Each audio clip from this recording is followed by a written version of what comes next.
बिस्मिल्लाहिर्रहमानिर्रहीम अस्सलाम वालेकुम स्टूडेंट्स। आज हम बायोलॉजी के chapter number 1 introduction to biology के लेक्चर नंबर 22 को डिस्कस करने जा रहे हैं। आज का हमारा टॉपिक है क्लोनिंग। क्लोनिंग का लफ्जी मतलब होता है कॉपी करना। यहाँ पे दो टर्म्स हैं, क्लोनिंग एंड क्लोन। सबसे पहले इन दोनों टर्म्स को देख लें। क्लोनिंग क्लोनिंग वो मेथड है जिसके ज़रिए कॉपीज़ तैयार की जाती हैं, और क्लोन जो कॉपीज़ बनती हैं उनको हम क्लोन कहते हैं। फॉर एग्ज़ाम्पल, हमारे पास ये एक ऑर्गेनिज्म है, इसकी हमने 4 कॉपी तैयार कर ली। ठीक है, इसकी हमने 4 कॉपियाँ तैयार कर ली। अब ये 5 मेंबर का ग्रुप है, इसको हम क्लोन कहेंगे, और जिस मेथड के ज़रिए ये कॉपियाँ बनी हैं उस मेथड को क्लोनिंग कहेंगे। डेफिनेशन देख लेते हैं क्लोनिंग की। Production of genetically identical copies of cell और organism by asexual reproduction is called as cloning. यानी एक ऐसा मेथड जिसमें किसी ऑर्गेनिज्म या सेल की जेनेटिकली आइडेंटिकल कॉपीज बनाई जाएं। कैसे?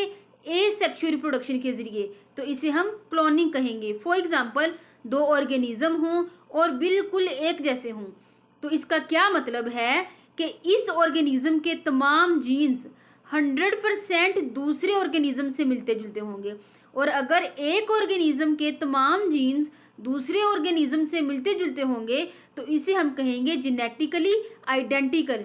और ये प्रोसेस कैसे होता है? ये प्रोसेस हमेशा एसेक्सुअल रिप्रोडक्शन के जरिए होता है, यानी इसमें एक पेरेंट इन्वॉल्व होगा।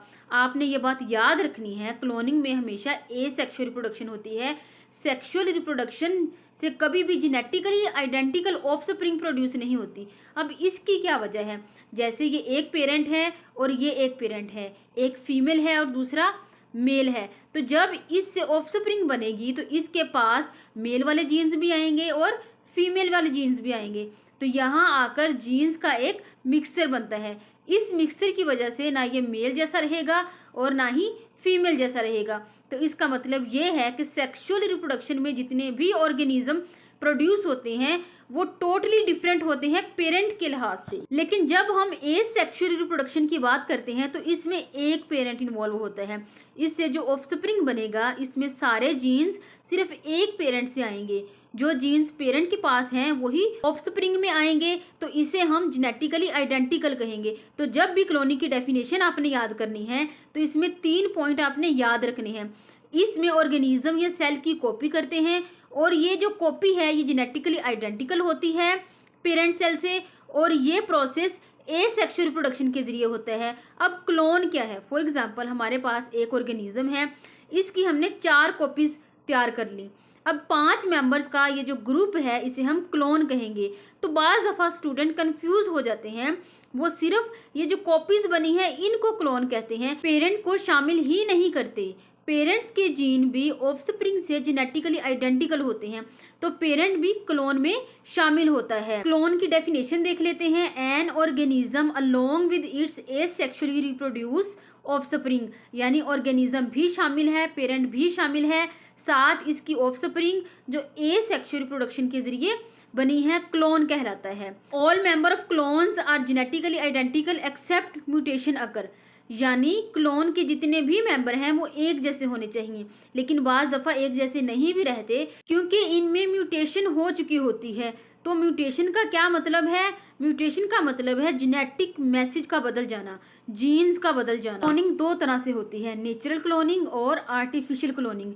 नेचुरल क्लोनिंग नेम से ही जाहिर है, अगर ऑर्गेनिज्म के पास नेचर का दिया हुआ मेथड है जिसके ज़रिए वो खुद ब खुद क्लोनिंग करते हैं तो ये नेचुरल क्लोनिंग कहलाता है।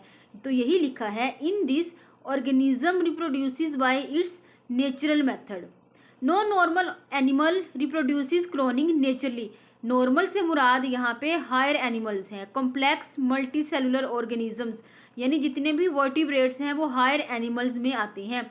इनमें कभी भी नेचुरल तरीके से क्लोनिंग नहीं होती, यानी हमने जब भी वर्टिब्रेट्स में क्लोनिंग करनी है हम आर्टिफिशियल क्लोनिंग का मेथड इस्तेमाल करेंगे। तो जितने भी हायर एनिमल यानी वर्टिब्रेट्स हैं वो क्लोनिंग नहीं करते क्योंकि वो हमेशा सेक्सुअल रिप्रोडक्शन करते हैं।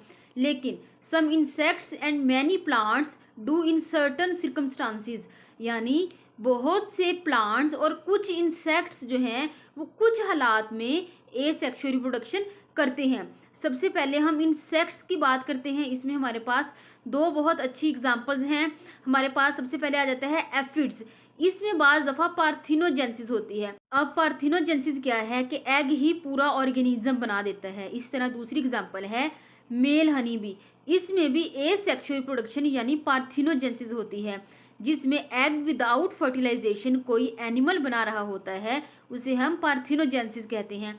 तो एफिड्स में भी एग फर्टिलाइज हुए बगैर डेवलपमेंट स्टार्ट कर देता है और पूरा एक ऑर्गेनिज्म बना देता है। और मेल हनी बी के केस में भी एग बगैर फर्टिलाइजेशन के मेल हनी बी बना देता है। अब इसमें होता क्या है, अगर हनी बी का एग फर्टिलाइज हो जाए तो हमारे पास वर्कर भी बनेगी, और अगर फर्टिलाइजेशन के बगैर डेवलपमेंट हो जाए तो हमारे पास जो है मेल हनी बी बनती है।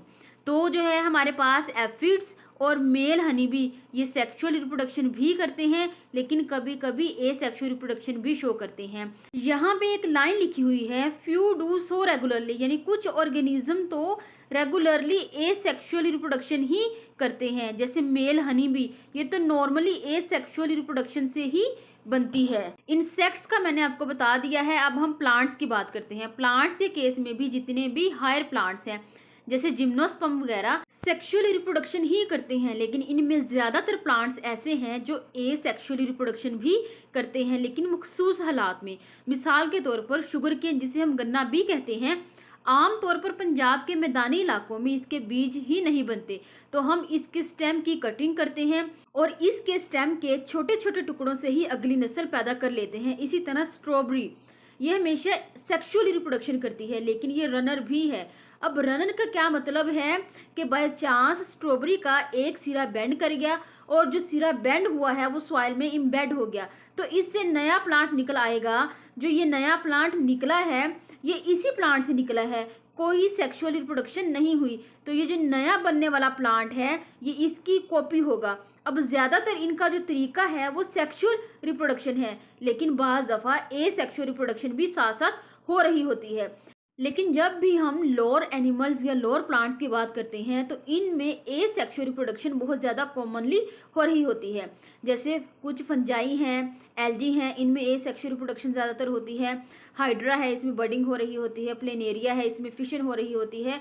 तो जो लोअर एनिमल और लोअर प्लांट्स हैं इनमें सेक्सुअल रिप्रोडक्शन के साथ साथ एसेक्सुअल रिप्रोडक्शन भी हो रही होती है, जिसमें वो एक दूसरे की कॉपीज बना रही होती हैं। तो जब भी एसेक्सुअल रिप्रोडक्शन होती है तो ऑर्गेनिज्म अपनी कॉपी तैयार करते हैं। अच्छा, यहाँ पर 3 केस हैं। सबसे पहले द मोस्ट हायर एनिमल्स, ये तो नेचुरल क्लोनिंग करते ही नहीं है क्योंकि इनमें हमेशा सेक्सुअल रिप्रोडक्शन होती है, ये एसेक्सुअल रिप्रोडक्शन नहीं करते।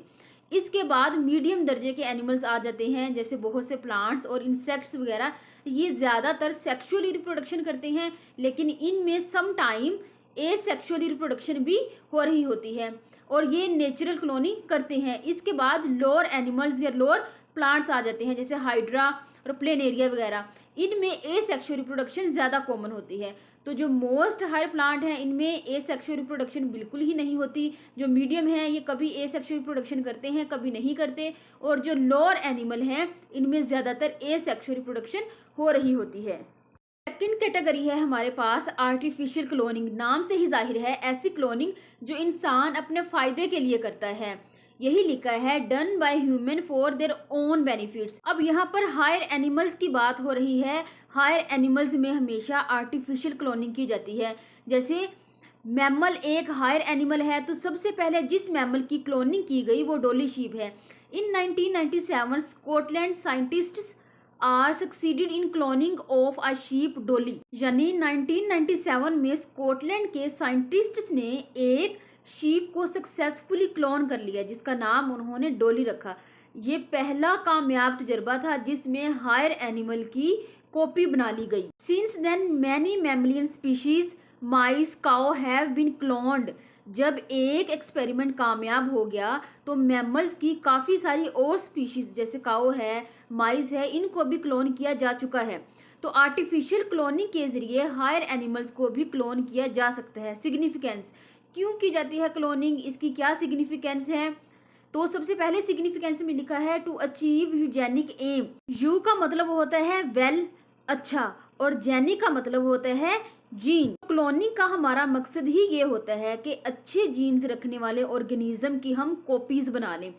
जैसे एक गाय है जो दूध बहुत ज़्यादा देती है, इसकी कॉपी बना ली जाए।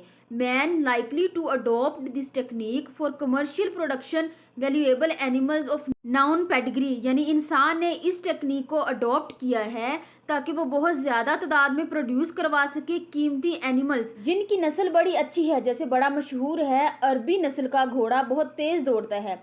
या हमारे यहाँ मशहूर है साहिवाल नस्ल की गाय बहुत ज़्यादा दूध देती है।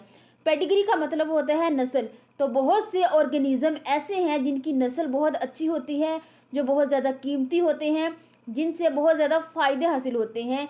इनकी क्लोनिंग की जा सकती है, इनकी नस्ल को बढ़ाया जा सकता है।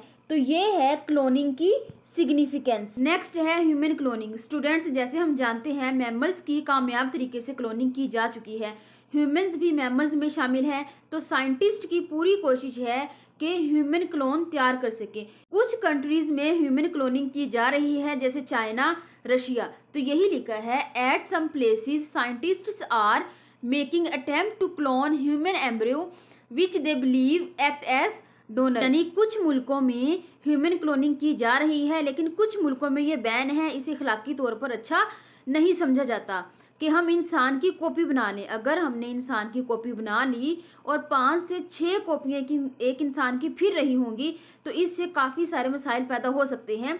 ये चीज़ इखलाकी तौर पर तो ठीक नहीं है, लेकिन कुछ साइंटिस्ट इनकी क्लोनिंग कर रहे हैं। इनका मकसद सिर्फ ये है कि हम देखना चाहते हैं कि ह्यूमन क्लोनिंग पॉसिबल भी है या नहीं है। और दूसरा, कुछ साइंटिस्ट का ये भी नज़रिया है कि अगर हम किसी इंसान का क्लोन तैयार कर लें तो हो सकता है फ्यूचर में जब उस इंसान का लीवर फेल हो जाएगा, हार्ट फेल हो जाएगा या किडनी फेल होगी, तो इस क्लोन से किडनी निकालकर उस इंसान में ट्रांसप्लांट किया जा सकता है। लेकिन यहाँ पर थोड़ा सा आपने समझना है, ह्यूमन क्लोन अगर हमने तैयार कर लिया, लेकिन है तो वो भी इंसान, और ये बात भी इखलाकियात के खिलाफ है कि हम एक इंसान की जान बचाने के लिए दूसरे इंसान की कुर्बानी दे दें।